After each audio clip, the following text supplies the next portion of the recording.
três etapas de forma grosseira, né? A parte da coroa, que é a parte invisível, que está acima da gengiva. A parte da raiz, que é a parte que está estruturada dentro da estrutura alveolar, né? Dentro da parte óssea da mandíbula e do maxilar. E a gente tem a parte do colo, que é a transição entre essas duas estruturas, tá? E aí, de modo geral, a gente separa esses itens que são visíveis radiograficamente, né? A gente consegue diferenciar radiograficamente todos esses itens, né? Que é o esmalte, que é a parte mais periférica do dente, a parte branca do dente, a dentina, que é a parte que sustenta o esmalte, e lá dentro a parte da polpa, que é a cavidade onde passam as partes vasculares e nervosas do dente, né? Quando a gente vai fazer um canal, o médico abre a estrutura, vem aqui, e aí por isso o Sander, né? Ele cutuca e vai rosqueando, todo mundo já deve ter feito canal aqui, né? Você vai com uma agulhinha, e essa agulha tem cerdas, ele cutuca e vai rotacionando ali, torturando a gente, né? Até arrancar essa estrutura. A gente só percebe o que ele fez quando ele arranca. Assim, nossa, o que foi isso, né? Uma agulha, e quando a gente entende que ele arrancou um pedaço do nervo ali, fala assim, meu Deus, né? E é assim que ele faz para desligar essa estrutura anatômica que está levando dor para o paciente, por diversos problemas, por exemplo, com uma lesão que leva um canal, uma fissura até a estrutura da polpa. E aí esse paciente vai precisar fazer um tratamento de canal, né? A gente tem aqui embaixo a gengiva, tem muita imagem depois que a gente vai falar da estrutura periodôntica, né? Mas de modo geral, a gengiva é uma estrutura óssea, alveolar, né? A continuação do canal, e aqui eu adicionei, porque não estava aqui na imagem, as estruturas dos vasos e nervos que seguem por ali e ramam em direção à mandíbula e ao maxilar, tá? Fiz questão de deixar itens enumerados, porque esse material vai com vocês, quando vocês precisarem consultar alguma coisa, fica mais fácil, tá?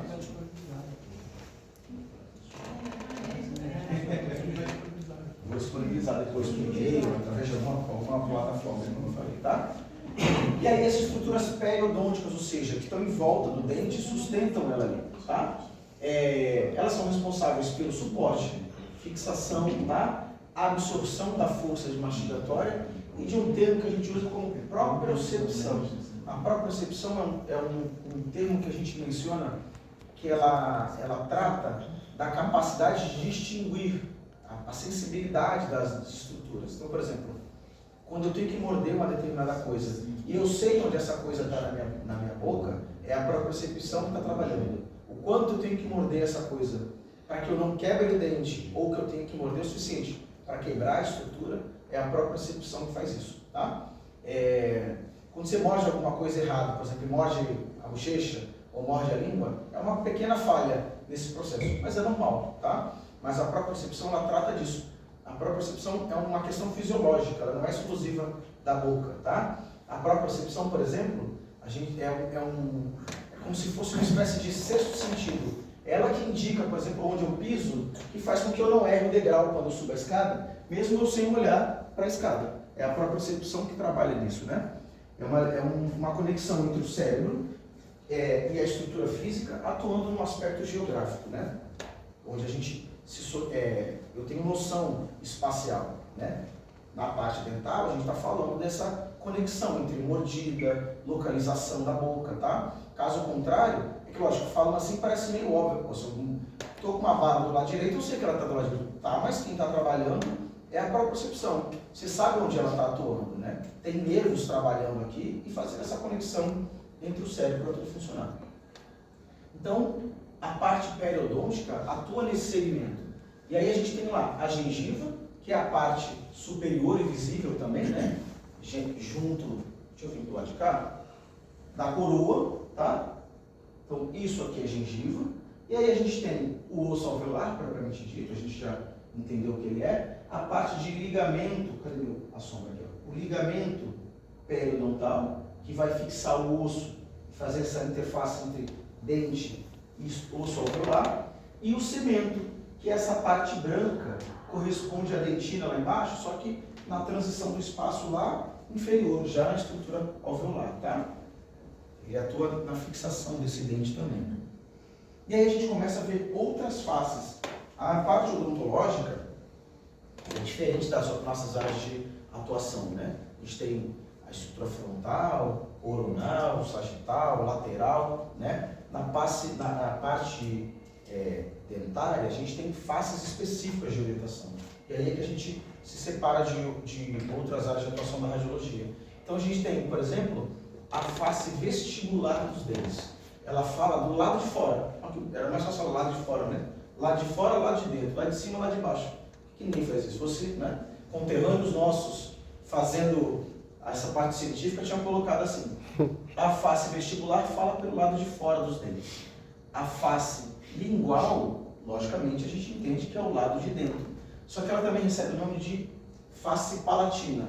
Face palatina porque está do lado do palato. E a face lingual, do lado de baixo, né? Onde a língua repousa. Tudo bem até aqui? E a gente tem uma outra face que a gente vai denominar como face oclusal. A face oclusal é a parte superior dos dentes, né? É o topo do dente, como eu disse. Não dá para dizer superior, porque se eu estiver falando do dente de baixo, ok. Mas e quando eu falo do dente de cima, eu falo que é do lado inferior? Então, é o topo do dente, é a parte onde, por exemplo, os molares mastigam, né? Então, corresponde a essa superfície, Mas, de modo geral, a todas elas, inclusive aqui. Aqui vai receber um novo nome, né? Incisal. Mas, de modo geral, a gente usa o termo face oclusal como aspecto geral, tá? Porque é para dizer que é como se fosse a superfície do dente, a parte mais plana, tá? Coroa, estaria errado falar? Não, poderia, mas é que realmente não usa, mas poderia usar. Mas seria exatamente isso. Eles chamam de oclusal porque tem a ver com um aspecto geométrico, né? De oclusão, de fechar a estrutura, né? De ocluir, né? Mas aí então a gente tem lá nos dentes anteriores essa borda que seria uma face incisal, né? Não oclusal, mas de modo geral a gente novamente usa oclusal. Existem outras faces de orientação que são os termos proximal ou mesial, e aí se refere ao plano médio, mesial de meio, né? Ou proximal. Proximal do quê? Do meio. Quem que é o meio? O plano médio do dente, aquela linha imaginária que eu falei, né? Então, a face proximal ou mesial, imagina desse molar aqui, ó, seria essa linha. Consequentemente, a face distal seria essa linha. Conseguiram ver? A face distal do mesmo dente, ela está voltada lá para o fundo.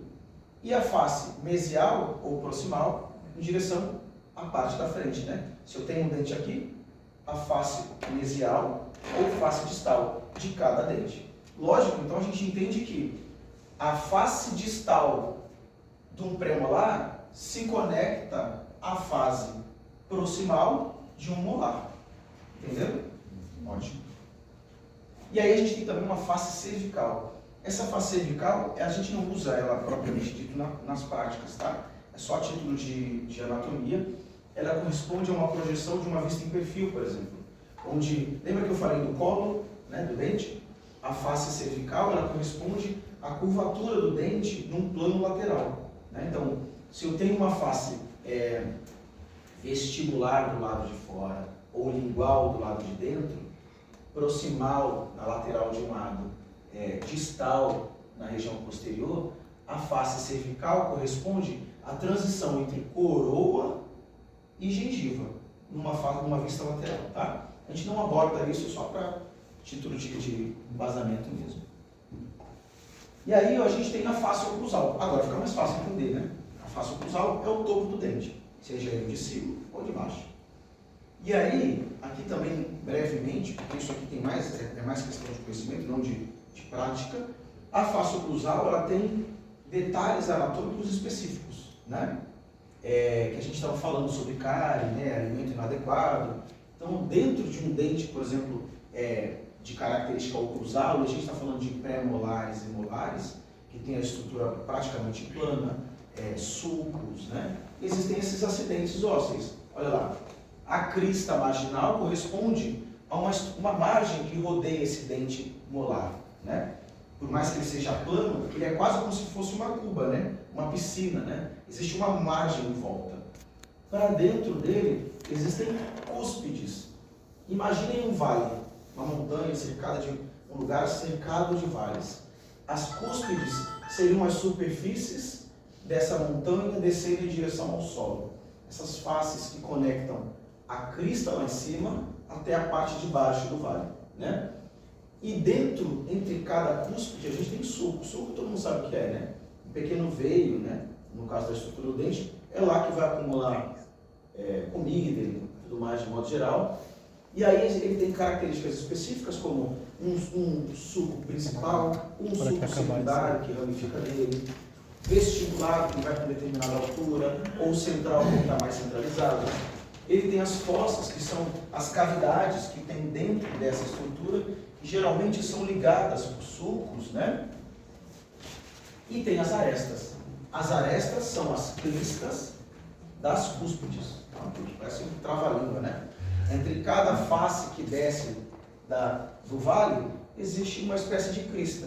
Essa crista vai se chamar aresta. Só para título de conhecimento, né? Que a gente acaba abordando. Isso aqui é muito